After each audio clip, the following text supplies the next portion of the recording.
What's up YouTube, Jeff back again, and today another video for your Galaxy S22 Ultra and Samsung fans out there. This is a follow-up video on one that I made about a month ago where I talked about the top 5 problems with the S22 Ultra and how to solve them. That video was mainly a video for problems that people had told me they were having in the comments section, and I was just trying to come up with some proposed solutions that people might be able to use to solve those problems at the end of the day. This video is mainly about the 5 problems that I've personally noticed. Some of them are just small annoyances with the S22 Ultra. Now, this is not a video that's saying this is a bad phone in any way, shape, or form. It is my favorite phone right now. I use this device as my primary device, and if I didn't like it, I wouldn't have my SIM in it. I'd put it in something else because I got a lot of different phones to choose from. So let's get into it. Let's talk about these things. The first thing is the vertical app drawer. So I actually talked about this in a previous video. Samsung has a horizontal app drawer by default, and you can change it like I have here using Good Lock. So if you're interested in that, you can check out my video, which I'll link below, to show you how to enable this vertical app drawer using Samsung's Good Lock app. But it's something that would be really nice to have by default out of the box, just enabled so that people didn't need to go into Good Lock and enable it that way. So I think if we had that, it's a lot easier to find your apps just scrolling through a vertical app drawer versus having to go through multiple pages horizontally if you do have a lot of apps like I do. So of course it's a small thing, but it would definitely improve it for me and get it closer to being a perfect phone out of the box. The next thing is the Samsung keyboard and its autocorrect skills. Now, I talked about keyboards quite a bit. I compared Samsung keyboard versus Gboard, and Samsung has some nicer themes, but I use Gboard primarily because I feel like it has better autocorrect for me. So when I want to type pretty much anything, like if I want to type integral, for instance, or differentiation, it represents all of those very well when I'm doing swipe typing.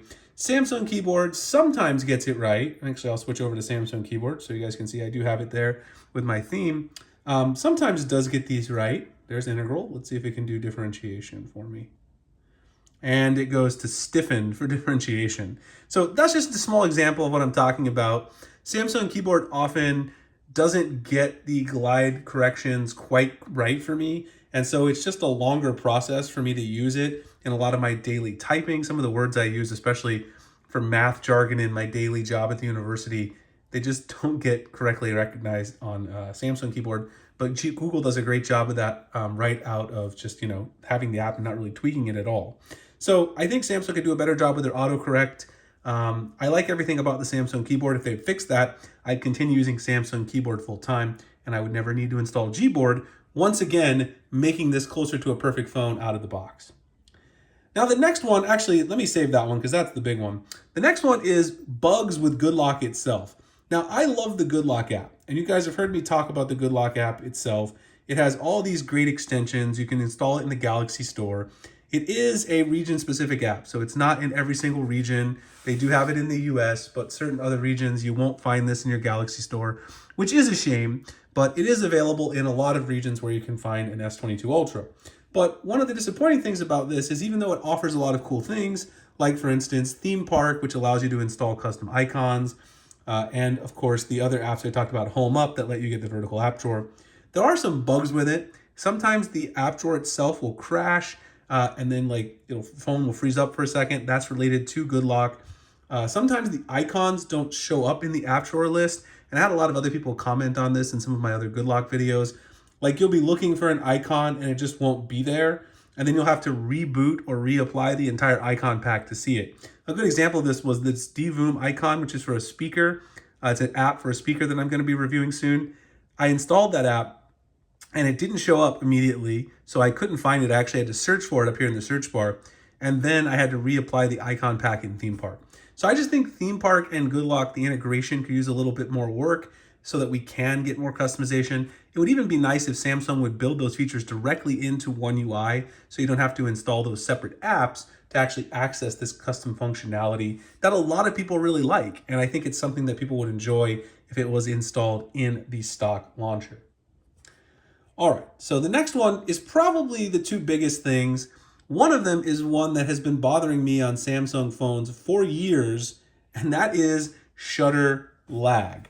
So what I'm talking about with shutter lag is when you're using the camera, and I've talked about this in a previous video as well. Also, by the way, I want you guys to notice, This new orange background I got is from Tech Ninja Speaks, Kevin Nether, who's another tech YouTuber. If you look at this, I actually am shooting this video with my iPhone 13 Pro Max because typically the iPhone does a good job with video. But look at the difference in color between the Ultra and the iPhone. This actual orange is a lot closer to what the Ultra is showing you than the iPhone color. The iPhone is making it a little bit more orange, not like crazy orange, but this is a little bit more muted and a lot closer to what it really is. It's more like a lighter, I don't know what kind of orange flavor it is, but it's a lot lighter orange color than what the iPhone is showing. So just a note there. So another win for Samsung, even though the iPhone is often thought of as a superior video camera phone. But anyway, what I'm talking about with shutter lag is when you're trying to take a picture and you go into photo and you take a photo like this, you notice how there's just that little stutter here, and it's gotten better with updates, but there's that little stutter when you take the photo. Like if you try to go away, there's a little stutter back. So Samsung's improved this, but I specifically heard that in the Exynos models, this is the Snapdragon model, and I just did get that update recently, it's still pretty bad. It actually is passable here now. It's actually a lot more mitigated than it has been in the past. But in those Exynos models, it seems like they still need to go through and fix that.